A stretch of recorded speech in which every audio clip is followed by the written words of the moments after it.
Bonjour et bienvenue à ce nouveau rendez-vous du décryptage sur Sika au Bénin. Le gouvernement du président Boni Yayi a lancé une croisade contre les scandales financiers. En effet, depuis quelques mois, des détournements sont annoncés dans une série de projets, notamment au niveau des fonds mis à disposition par les Pays-Bas dans le cadre du programme pluriannuel au secteur eau et assainissement, au niveau des fonds alloués pour les primes de patrouille des policiers, enfin au sujet d'un financement de la Banque mondiale pour la construction de cantines scolaires. Les troublantes conclusions de l'audit international commandité par le gouvernement béninois et validé en Conseil des ministres la semaine dernière ont révélé l'étendue du mal, un mal contre lequel la lutte semble impossible selon certains observateurs. Croisade du gouvernement du Bénin contre les crimes économiques, nécessité de mise en œuvre des réformes avant la fin du mandat du président Boni Yayi. C'est le thème de notre premier débat du jour.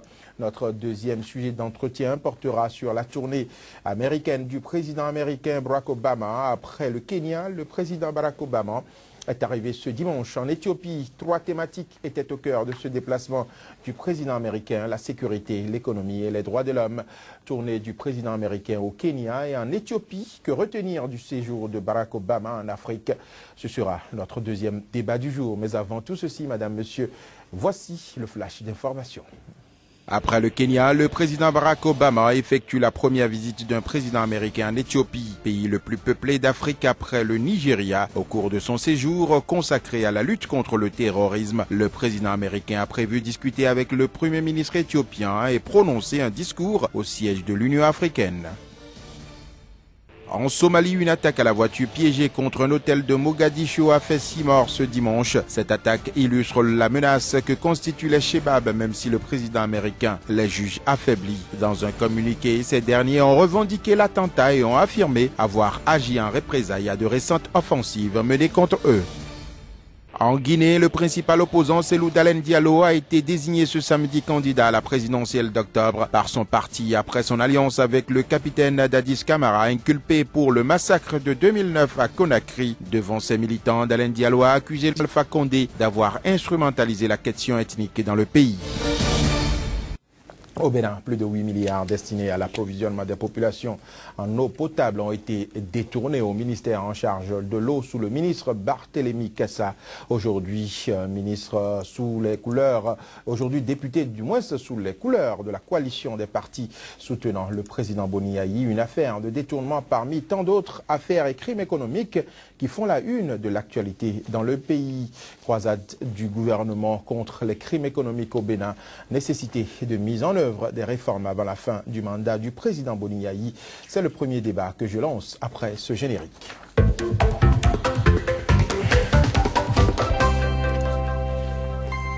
Notre débat de ce jour reçoit deux invités. Donc Lama Balo, journaliste et directeur de la radio Soleil FM au Bénin. Donc Lama Balo, bonjour. Bonjour Joël, bonjour à tous les téléspectateurs. Je reçois également sur ce plateau Joël Yetondi de la rédaction de Sika TV. Joël Yetondi, bonjour. Bonjour à vous, bonjour donc Lam et bonjour aux téléspectateurs. Bonjour Joël. Nous démarrons ce débat avec l'audit, je le disais tantôt, que le gouvernement a commandité au sujet de ce détournement dans un projet des Pays-Bas. Les Pays-Bas ont décidé de soutenir le Bénin dans le secteur de l'eau et assainissement et le poteau rose a été découvert, plus de 8 milliards détournés dans ce projet dans les caisses de l'État. Donc Lama Balo, est-ce que vous attendiez à ces révélations? Oui, bien sûr que je m'attendais personnellement à ces révélations. Vous savez très bien que cet audit a été commandité par le gouvernement béninois et le gouvernement néerlandais. Et à partir du moment où on nous a parlé d'audit international, d'audit d'investigation, j'ai compris que finalement on va avoir la vérité. Pourquoi je le dis? Parce que depuis 2006, à l'arrivée du docteur Thomas Boni Yayi au pouvoir, on a commandité beaucoup d'audits, mais c'était au niveau national. Et on n'a jamais eu les résultats de ces audits-là. Et à partir du moment où l'audit international commandité dépassait les limites du Bénin, je me suis dit que pour une fois on aura la vérité. Et ça n'a pas raté parce que avec 2 mois seulement d'investigation, sur 800 pages, on a découvert des choses inimaginables dans la gestion notamment du projet pluriannuel d'eau et d'assainissement. Si je dois répondre à votre question, je dirais que je m'attendais un peu à ça, mais je ne m'attendais pas à cette ampleur-là, parce qu'on nous avait parlé de 2,6 milliards, mais finalement, nous sommes arrivés à 8,5 milliards. Et pourtant, donc, le Bénin, quand même, avait des dispositifs de contrôle financier. Comment se fait-il que ces dispositifs n'ont pas pu remarquer ces cas de détournement à temps? Est-ce que ce que nous avons comme dispositif de contrôle, est-ce que c'est efficient? C'est la grosse question. Parce que ce qui est dénoncé ici... Il y a l'inspection générale d'État, dirigée par un grand contrôleur financier pendant des années. Vous n'allez quand même pas dire que le président du Bénin, sachant justement qu'il y a ces genres de détournement, a laissé faire. J'ai eu le bonheur de suivre la conférence de presse de l'auditeur général. Et je crois que la mission d'investigation a même dénoncé le laxisme de l'inspection générale de l'État. Ça veut dire quoi? Ça veut dire que le tout ne suffit pas d'avoir une inspection générale de l'État, mais il faut que cette inspection fonctionne normalement. Et il a été clairement dit dans ce rapport que l'inspection n'a pas fonctionné. Alors quand j'ai écouté les représentants du gouvernement, on a semblé mettre ce crime économique sur le dos de deux opérateurs économiques. Et moi, j'ai été surpris de cette lecture qu'on fait de la situation. Est-ce que les deux opérateurs économiques en question ont fonctionné sans la complicité des agents de l'État, des agents assermentés? Il est impossible de sortir des finances publiques, de la caisse publique, du trésor public, plus de 8 milliards de francs CFA sans la complicité des agents du ministère des Finances.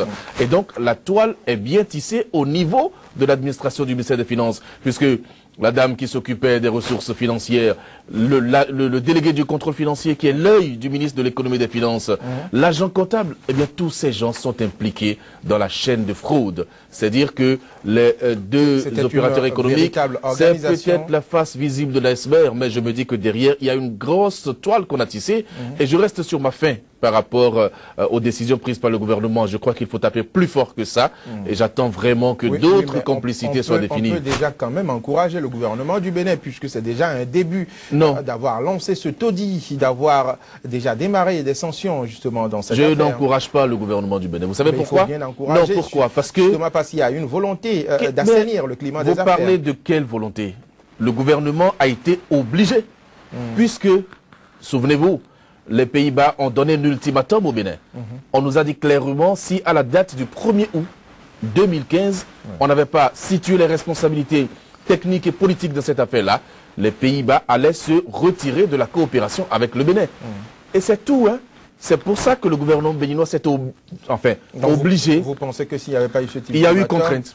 On allait, absolument. On allait gérer autrement. On allait gérer autrement, puisque jusque-là, on a géré autrement. Depuis 2006, on a commandité des audits. On n'a jamais eu les résultats, parce que ça, il s'agissait de l'argent public, de l'argent du Bénin.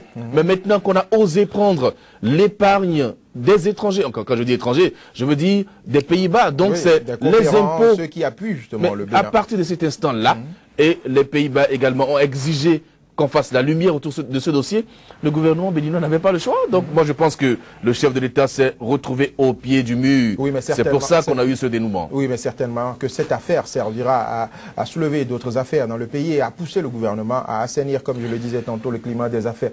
Joël Yetondy, vous avez suivi également ce rapport d'audit sur les cas de détournement, notamment au niveau du ministère de l'eau. Un ministre aujourd'hui qui se retrouve à l'Assemblée. Est-ce que vous vous attendiez à ces révélations qui ont été faites par ce rapport d'audit? Bon, le contenu même, par autre mesure, dire que tout ce qu'on a cité comme nom serait impliqué dans l'affaire. Mais par rapport au scandale à révélation, je ne suis pas vraiment surpris.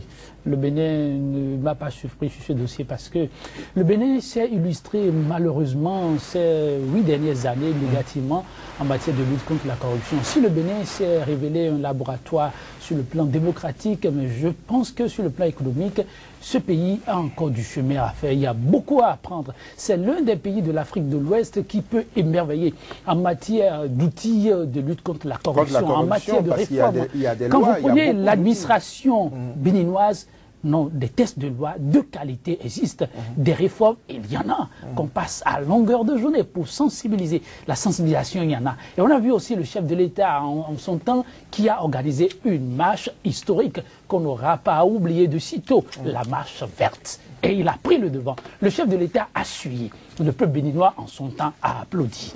Et on a cru un instant que voilà un pays à économie essentiellement fiscale qui va pouvoir renaître de ses cendres. Mais erreur, quand vous faites le point, c'est vraiment la catastrophe. Oui, on n'a jamais vu ça. Oui, mais cette catastrophe, c'est la faute du chef de l'État. Il a marqué quand même sa volonté à lutter quand même contre la corruption. Aujourd'hui, sur le terrain, ce sont les cadres qui sont impliqués, ce sont les ministres qui sont impliqués. J'ai malheureusement l'impression que c'est la volonté qui, hélas, a manqué.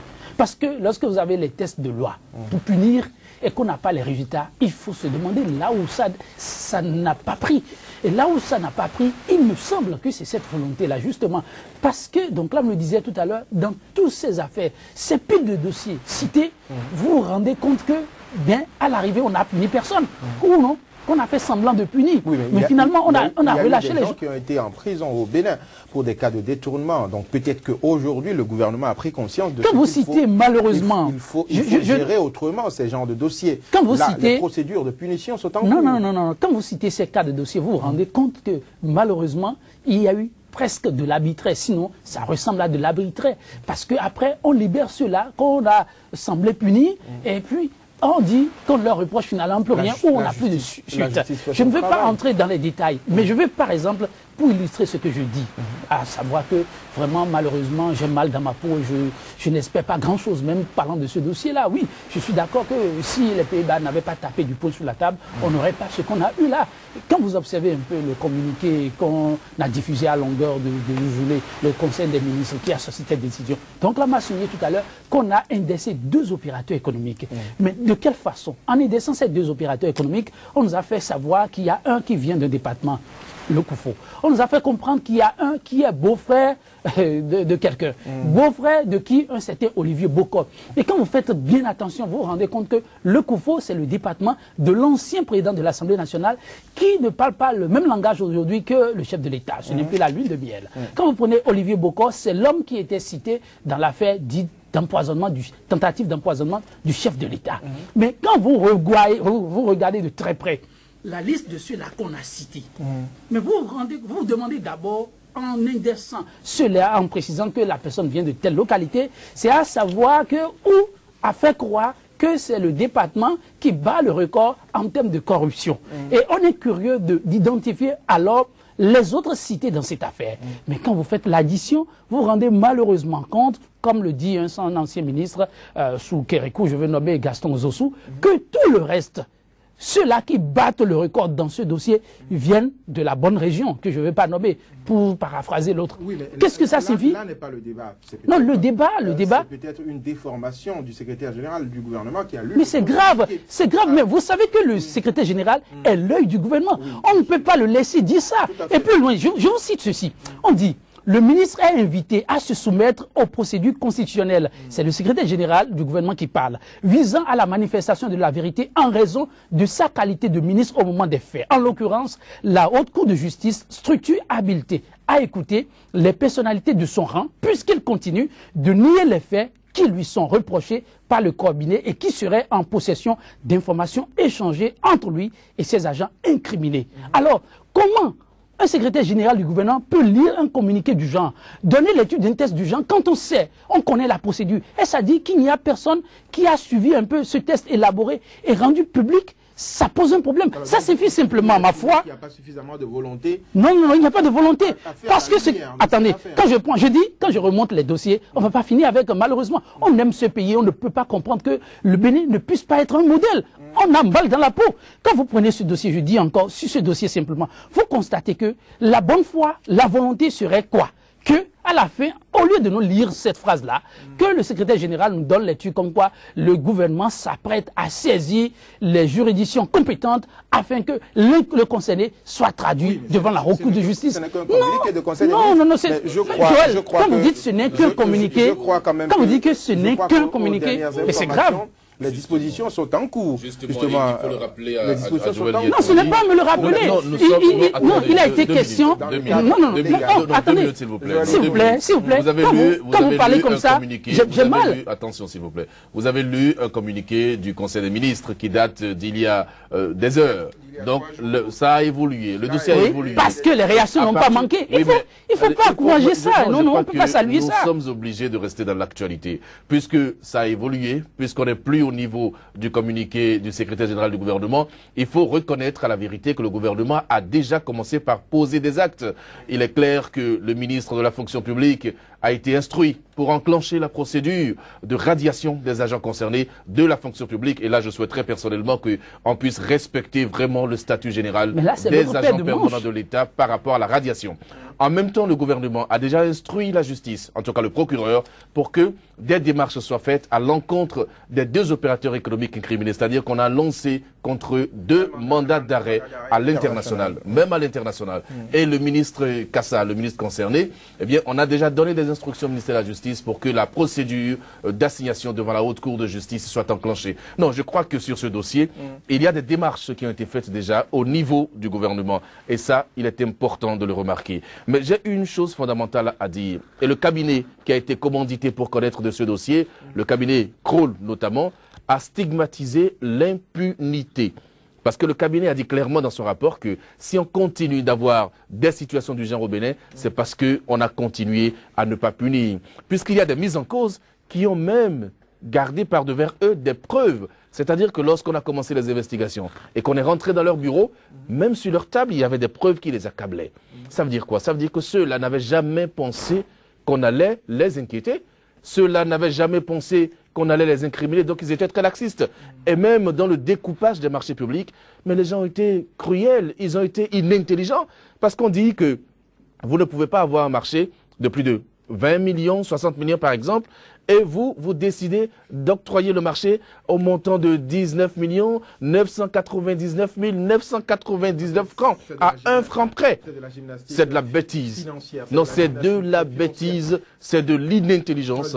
Et lorsqu'on parle de ce sujet, il faut le faire avec gravité, parce qu'il s'agit d'un pays qui se veut être modèle en termes de gestion économique et politique. Et moi, je ne peux pas comprendre que le Bénin en soit là aujourd'hui. J'ai vraiment mal, comme Joël Yeton dit, et je dis qu'il faut situer les responsabilités et aller jusqu'au bout. C'est fondamental. Je vais vous inviter, chers invités, à suivre au sujet de cette affaire les réactions de quelques politiques et membres de la société civile béninoise. Suivons ensemble.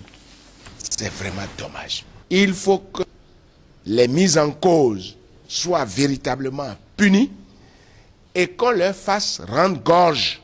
Personne ne peut comprendre qu'un ministre ait été informé d'une malversation de cette ampleur-là et qu'on dise parce qu'il n'a pas été directement impliqué dans le flux financier, alors on se frotte les mains. Il a été informé et il n'a rien dit. Mais il s'est placé là lui-même ministre, il a un responsable. Et donc ça là, c'est une faute grave qui doit se punir sévèrement avec la dernière rigueur. Ça ne s'entend de nulle part, ça. Ça ne se comprend pas. On est dans quel pays? De l'argent pour donner de l'eau aux gens. Et ils restent dans ce petit ministère-là et ils se partagent l'argent. Ces gros bandits-là, on ne doit pas les laisser en vie. Si on le fait à 2, 3 personnes aujourd'hui, vous allez voir, la lutte contre la corruption là, va aller tout droit. Personne ne se gênera désormais. Mais faire comme Yahi fait là. Vous allez voir, hein, quand ça va sortir bientôt, on ne l'a même pas encore arrêté, on ne va pas l'arrêter avant la fin du mandat de Yahi. Ce serait un miracle. Alors, ce miracle-là n'aura pas lieu. Sincèrement. Yahi va faire quoi? Le type va dénoncer des gens. Si ces phénomènes-là rampants ne sont pas enrayés, la chance de développement de notre pays sur le plan socio-économique se trouve désormais compromise. Et l'avenir des Béninois, des enfants, est aussi hypothéqué. Le ministre de la Justice doit prendre ses dispositions, engager la procédure avec des huissiers de justice pour qu'on identifie tout de suite les biens appartenant à ceux-là. Parce qu'il faut rendre gorge. Deuxièmement, il y a un ministre qui est impliqué. Il est présumé jusqu'à présent, nous sommes d'accord. Mais c'est le premier test pour notre Assemblée nationale. Ils n'ont qu'à lui enlever l'humilité, comme on le dit. Il faut appeler chaque chose par son nom.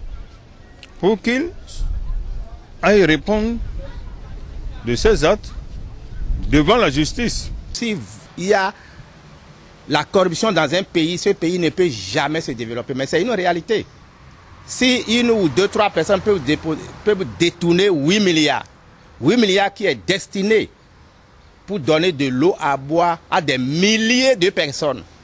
Alors où est-ce que vous allez parler de développement? Le développement ne peut jamais exister. Voilà, c'était la réaction de quelques politiques et membres de la société civile au sujet de cette affaire. Il faut préciser que, comme je le disais à l'entame de cette émission, que le gouvernement du Bénin a pris cette affaire au sérieux et des sanctions ont déjà commencé, sont en cours et vont de la radiation des personnes soupçonnées jusqu'à leur poursuite devant la justice. Mais certains observateurs estiment que cette affaire sera noyée puisque le ministre de l'énergie et de l'eau d'alors, aujourd'hui député du moins, est protégé par l'immunité parlementaire. Joël Yetonji, est-ce votre avis? En tout cas, moi je vous l'ai dit, je ne me fais pas d'illusions. Les Pays-Bas n'auraient pas tapé du poing sur la table qu'on n'aurait pas de résultat. Et dans ce dossier, je dis la façon dont tout est en train d'être fait, le dossier a évolué, aviez-vous dit tout à l'heure, mais j'observe que ça n'a été que de si malgré, oui. Parce que juste après ce à quoi nous avons assisté, nous avons eu des réactions, nous avons vu comment on s'est comporté. Voyez-vous, on ne peut pas vouloir régler un problème en criant d'autres. Ce n'est pas bon qu'à un certain niveau, qu'on cherche à identifier ou étiqueter certains alors que c'est un dossier foutu où tout le monde est supposé impliqué de la même façon. Ça, c'est une grave erreur qu'il faut corriger. Au sommet de l'État, on ne peut pas le faire. On ne peut pas. Vous voyez, vous avez semblé banaliser quand j'évoquais la question. Alors, vous m'avez dit tout à l'heure que c'était pas là la question. Mais j'observe, voyez-vous, la façon dont ça se fait, où on dit, c'est même très grave. Je dis, il faut donner des éléments utiles pour l'éducation. Et l'élément utile, c'est ça. Il faut attirer l'attention. Et justement, Joël, je dis c'est grave, c'est triste pour ce pays. Voyez-vous, le Bénin ne peut pas tomber, le Bénin doit aller de l'avant. Parfois, les autorités le font sans s'en rendre compte. Je dis, quand on va à la stigmatisation, il ne faut pas vraiment fermer les yeux là-dessus.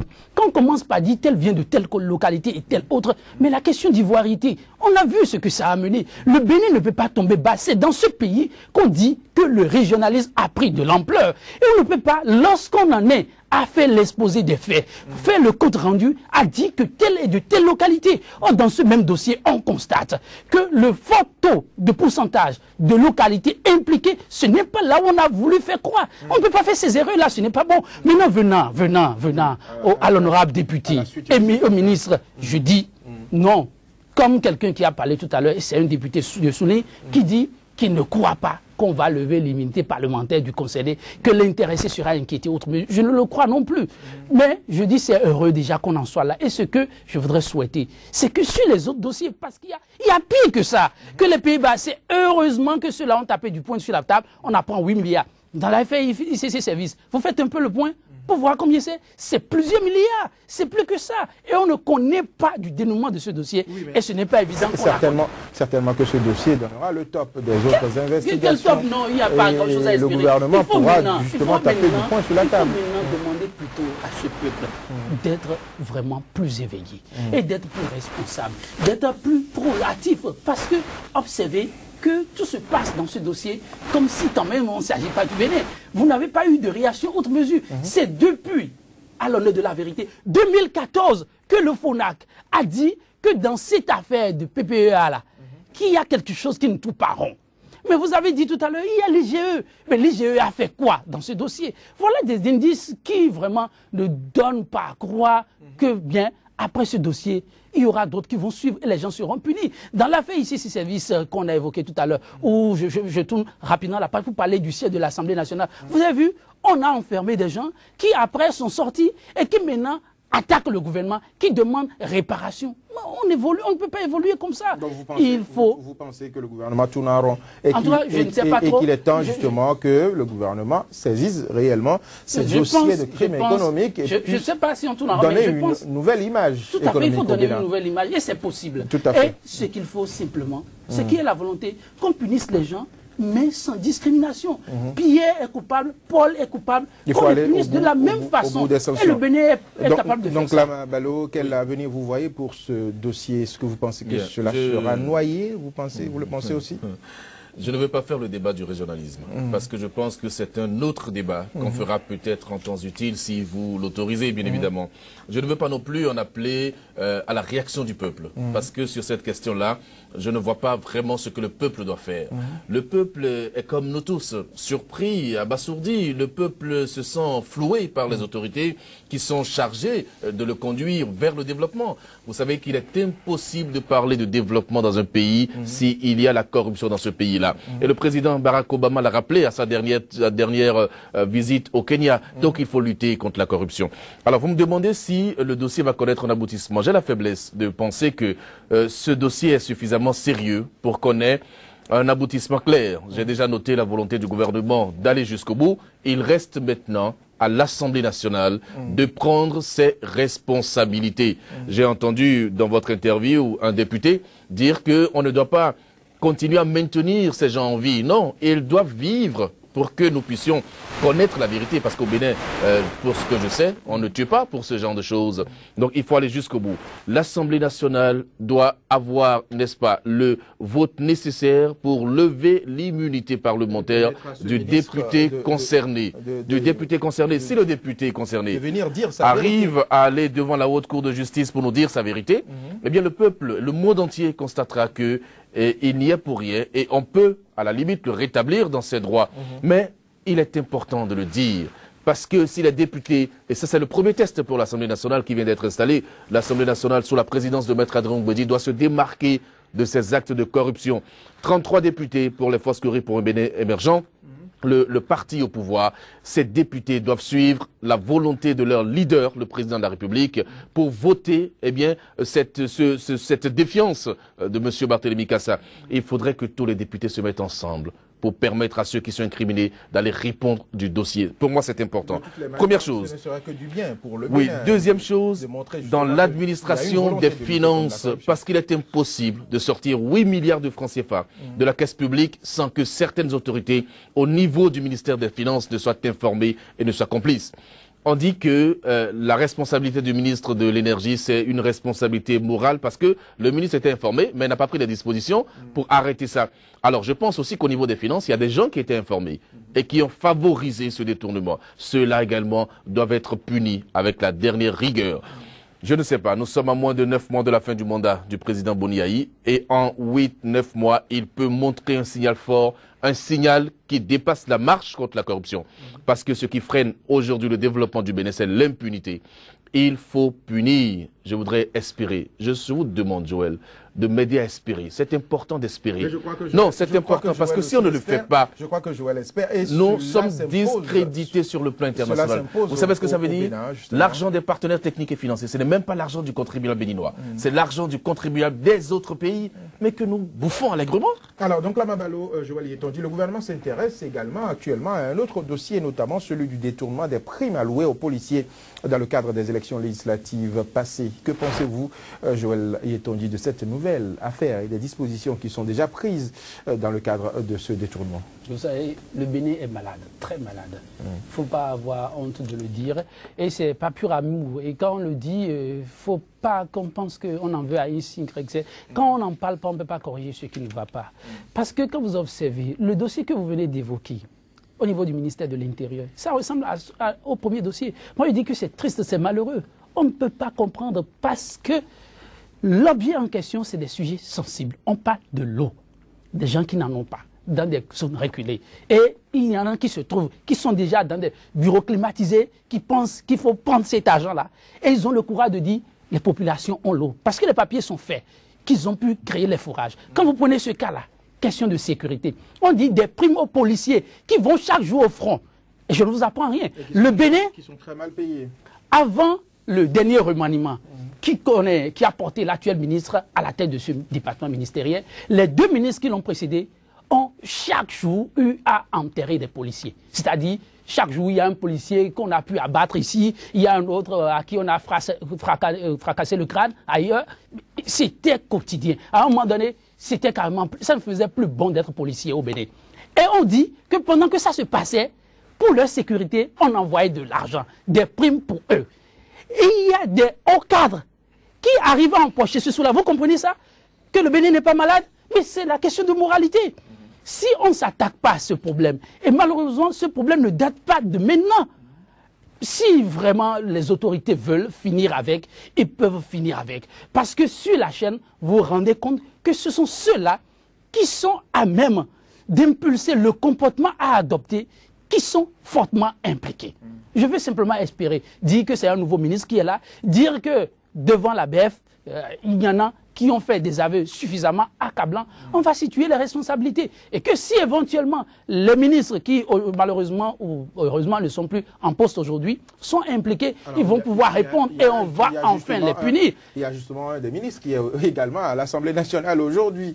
L'ancien ministre de l'Intérieur est devenu député par la suite. Alors, est-ce qu'il y aura également une procédure de levée d'immunité? Vous voyez, le cas du Bénin, c'est... Franchement, on ne comprend pas. On prend les mêmes, on recommence. Mais donc, quand donc là me dit... Le Bénin n'a pas l'apanage de la corruption. C'est important. Oui, je n'ai jamais dit ça. Je n'ai jamais dit que... Je n'ai jamais dit non plus que vous l'avez dit. Bon, laissez-moi continuer alors. Non, vous avez fini. Non, je n'ai pas fini. Non, vous avez fini. Je parlais quand il a dit... Joël, ne faites pas de la discrimination. Non, la discrimination, c'est vous qui parliez depuis. Je vais observer qu'au départ... C'est moi qui lui ai donné la parole. Et au début, vous l'avez fait aussi. Et vous le faites une seconde fois. Je remarque et je laisse la parole. Sur ce sujet. Merci, chers collègues, d'avoir compris qu'il fallait me laisser la parole pour que je puisse m'exprimer. Je vous laisse la parole. D'accord, il n'y a pas de problème, mais je prends la parole alors avec beaucoup de bonheur. Pour dire ceci, pour dire que le Bénin n'a pas l'apanage de la corruption. La corruption, c'est un peu partout. Mais les sujets sur lesquels on parle de corruption sont des sujets qui peuvent déranger. On parle de primes des policiers pour des élections, je ne sais pas, législatives, et aussi pour les élections communales, municipales et locales. L'argent, c'est des primes. Alors, tout le monde sait qu'on a donné des primes aux policiers. Comment est-ce qu'on a pu détourner les primes des policiers alors qu'on sait que la fonction de ministre est une fonction politique et que les policiers sont là au moins pour une carrière? Dans tous les cas de figure, vous allez revoir ces policiers devant vous. Alors moi, le problème fondamental que ça me pose, c'est le problème de compétence des gens à qui on confie les responsabilités au plus haut sommet de l'État. On a constaté qu'avec le gouvernement du docteur Thomas Boni Yayi, c'est une prime à la médiocrité. C'est-à-dire quoi? C'est-à-dire que ne sont promus que des gens qui n'ont pas un certain parcours. Oui, des gens qui se retrouvent par accident. Attendez, laissez-moi le juste mot. Des gens qui se trouvent... À un moment donné, au sommet de l'État, on n'a pas suffisamment étudié le profil de ceux-là. Est-ce que vous êtes sérieux? Est-ce que vous êtes sérieux? Non, dites-moi, non, dites-moi. Non, je veux justement... C'est moi qui pose les questions. Joël, vous pensez qu'au sommet de l'État, on n'a pas pu étudier les profils des gens qui ont confié les responsabilités? C'est possible, mais maintenant que les affaires ont éclaté, il faut évoluer. Il urge maintenant que le gouvernement prenne le taureau par les cornes pour trouver vraiment la solution. Et je pense que c'est dans ce sens que nous devons aller sur ce plateau. Nous ne sommes pas là pour mettre attention, de l'essence dans le feu. Je suis d'accord. Je suis d'accord avec vous. Mais si vous voulez qu'on aille dans ce sens, alors vous orientez notre débat. Moi, je souhaite que vous nous laissiez aller dans le sens du peuple. Parce qu'ici, nous sommes en train de parler au nom du peuple. Et nous souhaitons que le peuple soit défendu dans ce genre de dossier. Alors, des gens qui se rendent coupables d'un acte doivent pouvoir payer pour les actes qu'ils posent. C'est ça aussi la responsabilité. Lorsque vous confiez des fonctions au plus haut niveau, vous avez l'obligation de résultat et l'obligation de reddition de comptes. Nous sommes là maintenant au moment de la reddition de comptes et on se rend compte que des gens ont disposé allègrement des devises publiques, des ressources publiques. Mais on ne peut pas laisser cela impuni. Oui, alors je souhaite simplement, je souhaite que le gouvernement, il ne reste plus que 8 mois pour le président actuel. Je souhaite qu'il aille jusqu'au bout de sa logique. Et j'espère pour lui, pour le président, et je regarde droit dans la caméra et je dis, j'espère que le président ne sera pas mouillé dans ce genre de dossier. Parce que s'il le fait, on parlera de parjure. Et quand on parle de ça, il y a des conséquences des parjures ou du parjure, si vous le voulez. Alors moi, je pense que c'est très grave pour le Bénin. Merci. Il faut le dire. Et nous devons le dire tous les jours. Joël, je compte sur vous pour ça. Merci. Donc là, Mabalo, Joël Yetondié, on a annoncé également un détournement de fonds mis à disposition par la Banque mondiale et destiné à la construction de cantines scolaires. Votre appréciation très rapidement de ce dossier? Bon. Je suis au regret de constater qu'on est à la case de départ.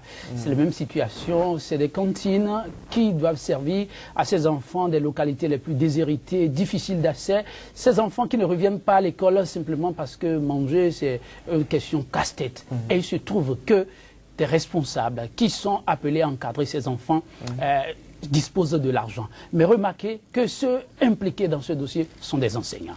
Alors, quand l'enseignant appelé à impulser le développement, la conduite à adopter, si c'est lui qui devient le criminel, ça devient vraiment, vraiment inquiétant pour le Bénin. Mais là les fonds ont été décaissés, mais on n'a pas du tout vu ces cantines. Mais c'est ce que je vous dis. Et par qui? Ce sont des enseignants. Voyez-vous, ceux-là, ceux qui, les parents... On peut dire que la gangrène de la corruption a envahi tous les secteurs. Tous les secteurs sont désormais concernés, touchés par le Bénin. C'est pourquoi je parlais du Bénin, non pas parce qu'on a quelque chose contre le Bénin. Ce qui se passe est dramatique. Et je dis une fois encore, aujourd'hui, le dernier recours dans la société, c'est l'école. Mais si l'école doit devenir comme un cercueil pour les enfants, vous ne voyez pas qu'il y a de quoi se faire du souci.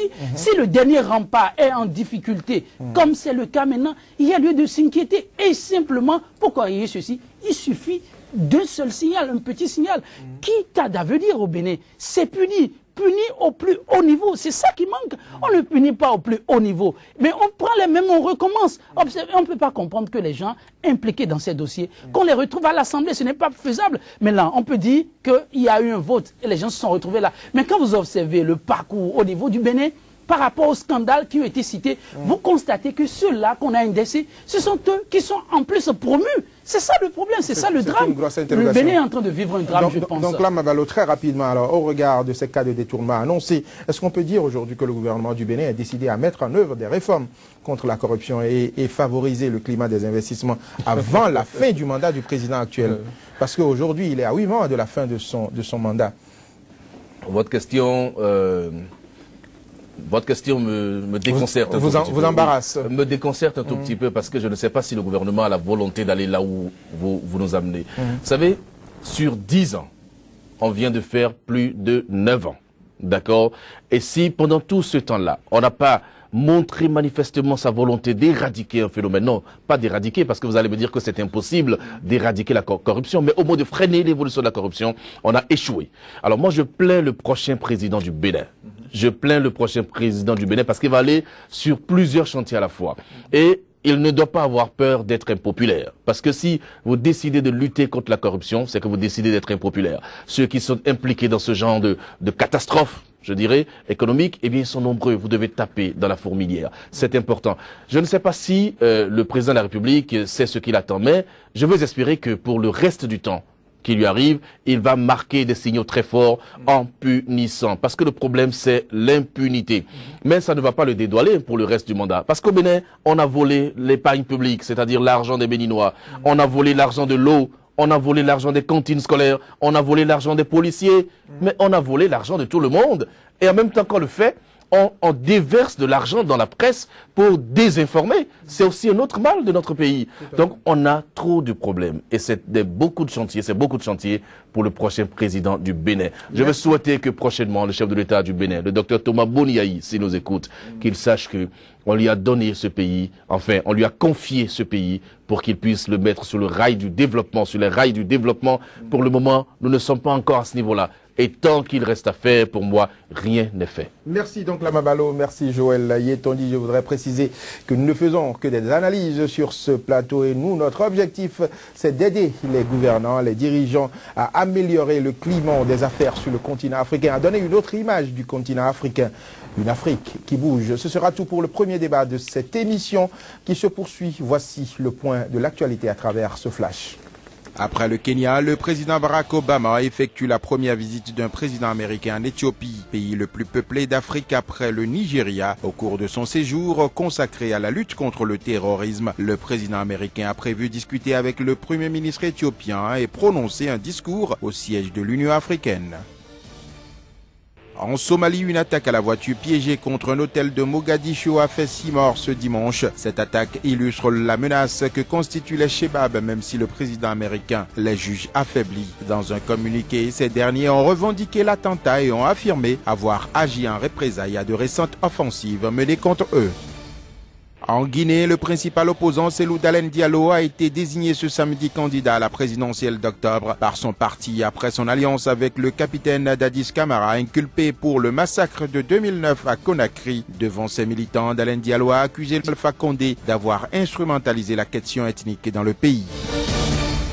Après le Kenya, Barack Obama est arrivé ce dimanche en Éthiopie. Bien que ce pays ne soit pas un exemple de démocratie, 3 thématiques étaient au cœur de ce déplacement du président américain. La sécurité, l'économie et les droits de l'homme. Tournée du président américain au Kenya et en Éthiopie.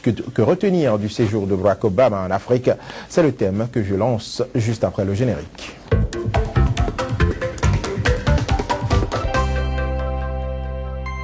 Ce débat se poursuit avec donc Lama Balo et Joël Yetonji. Joël Yetonji, le président américain en tournée en Afrique. Selon vous, que retenir concrètement de ce séjour du président américain et aussi du rêve des Africains qui avaient justement rêvé quand un Noir a été porté président des États-Unis?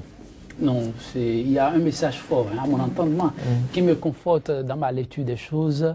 Il a sorti un mot que j'ai souvent l'habitude de répéter ici. L'Afrique est en marche. C'est ce qu'il faut retenir de fondamental. Oui, l'Afrique est en marche. Que Barack Obama, qu'on connaît pour sa franchise, sorte ce mot, c'est qu'il y a de l'espoir en Afrique. L'Afrique, c'est le continent de demain avec lequel il va falloir forcément faire où on n'existe pas.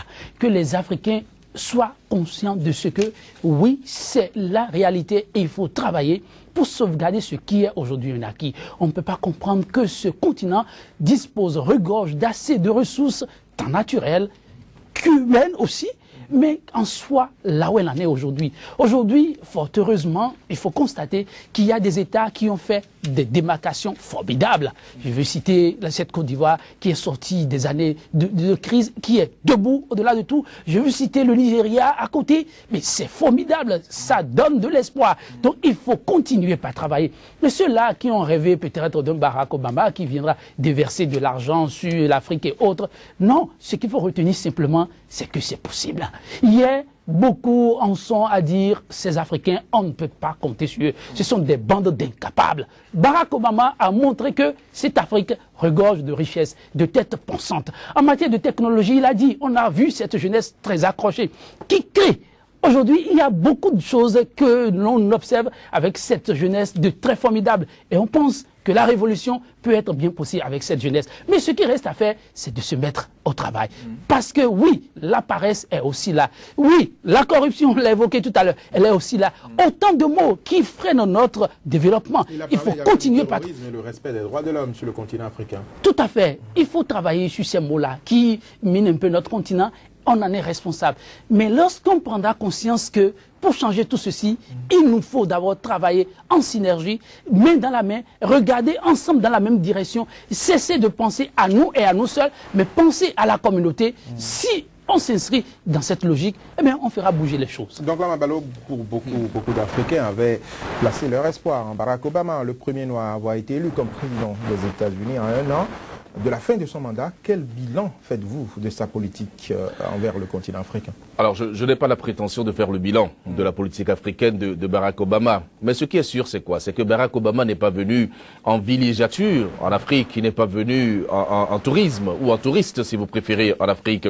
Et ce n'est pas à Barack Obama de venir dire aux Africains la richesse de l'Afrique. C'est aux Africains de prendre conscience de la richesse de leur continent et de l'importance de leur continent dans le commerce international ou bien dans les flux internationaux. Donc, Barack Obama est venu tenir un discours de séducteur en Afrique. Et derrière ce discours, il y a les intérêts des États-Unis. Parce qu'il a dit clairement, je suis venu en Afrique parce que l'Afrique est en marche.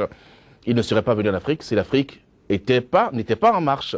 Et il a également dit, j'ai noté quelque part, l'Afrique est l'une des régions du monde où il y a de plus fortes croissances. Ça veut dire quoi? Ça veut dire que c'est une visite intéressée. Et ça, il ne faudrait pas qu'on se le cache.